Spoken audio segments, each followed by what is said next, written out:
Hey guys, today's February 14th. It's a beautiful Saturday. And I wanted to give you guys a tip on how to help people around you while also being very fun and it feeling like you're almost not helping them at all. Because a lot of you guys, I'm sure, as you've started to take your life more seriously, you're doing your sports, you're doing the gym, you're doing well at your school, you're studying all the time, you're working on your business. I'm sure a lot of you guys are busier than you've ever been before because you really care about how every second of your time is spent. And that's a great thing. But one very common problem that I'm sure most of you guys have already experienced is that it kind of makes it hard to hang out with your friends. Because your friends, as much as you love them, unfortunately, they're not very motivated to change their life for the better. And they always invite you to do old things that aren't really good for you. They invite you to hop online to play video games with them. They invite you to come over and drink with them, watch some TV, watch some movies, right? They invite you to those old things. And I'm sure a lot of you guys are like, no, that's not how I want to spend my time. And if any of you guys have been listening to my lectures for a long time, you probably do what I do, which is whenever they invite you to something that's kind of a waste of time, you say no. And then you counter invite them to something that's worth their time and worth your time, such as the gym, because the gym's the easiest one. You can say, no, sorry, I'm really busy right now, but do you want to come with the gym with me tomorrow? Now, this might work for some of you guys who have quite motivated friends. But for most of you guys, I actually expect them to not accept your gym invite because it's too much work. It doesn't sound very fun. And this is why I wanted to make this lecture, because I want to give you guys something outside of the gym, which helps the people around you in a positive way, but also feels super fun and it doesn't even feel like work. For me, these are the things I tend to do for those type of people. Laser tag, paintball, go-karts, board games. Something like this.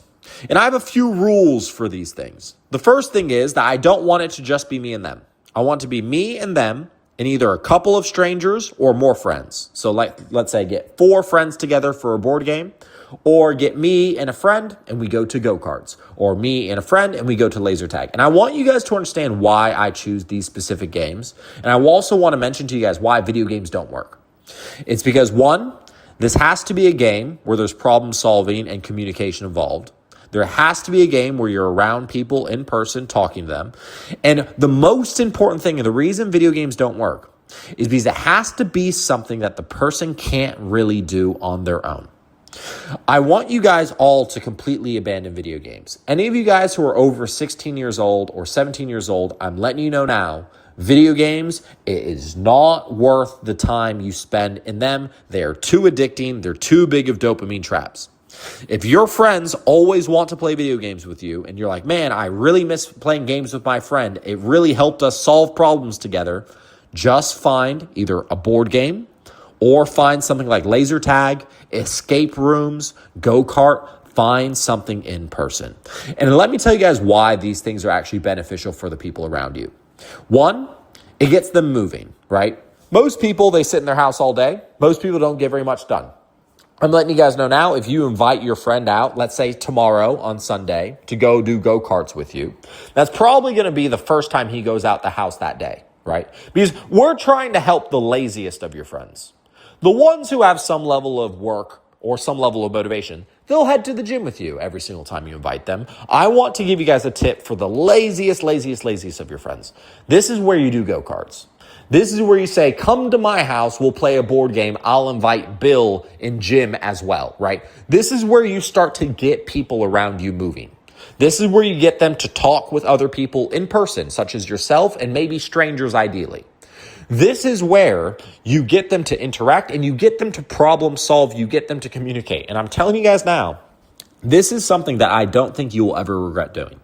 Because that one time you played go-karts, while yes, I'm not saying it's going to help you in your business, while yes, I'm not saying it's going to really make you stronger, I do think it will teach you how to get good at something that you don't do very often. I do think it's a good activity. While it's not going to really proceed you with your goals, it will help bring your friends sort of along for the ride of self-improvement. It's kind of like the first step into self-improvement. And as you guys continue to do this with your laziest of friends, you might just start to notice that they start to come to the gym with you. So this is a little tip for me to you guys, and I can explain to you guys what this skill actually is. This skill is the ability to try to make self-improvement fun for people around you. And I do think it's a very important skill. I don't think this is going to make you rich. I don't think this is going to really make you strong. But I do believe for any of you guys who you're starting to feel quite lonely and you're trying to get your friends to go to the gym with you, or you're trying to get your friends to talk about money with you and they just won't do it, I want to give you this tip. Try some sort of in-person game with multiple people involved. Try to get your friends to come to one of those. Make it sound fun. Make it sound like a game. Don't even mention the word self-improvement. It shouldn't feel like work. It should feel like pure fun. And one word of warning: do not do video games with this.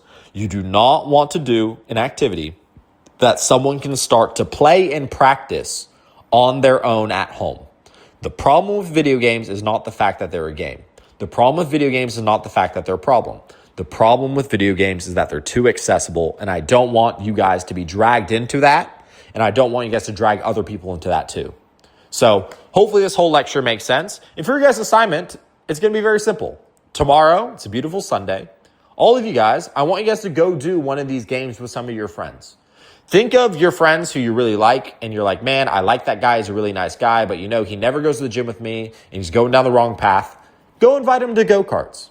Go invite him to laser tag. And look, if you guys really don't have any money and you're like, Luke, we can't afford to go do go-karts, or we don't have a go-kart place next to us, go buy some sort of board game that has 4 players. I don't know. Catan. I remember playing that like years ago. Buy a Catan board game. Play that with your friends. Invite them all to your house. Do something that's sociable, active, game, problem-solving, communicative. Do something around this and see. Try it once a week. Try it once every 2 weeks and see how it starts to affect your life, because I think it's going to help your life and most importantly, help the lives of those around you for the better. So tomorrow's a beautiful Sunday. Try this experiment, see how it goes. And in fact, I'd love if all of you guys came back and told me how it went.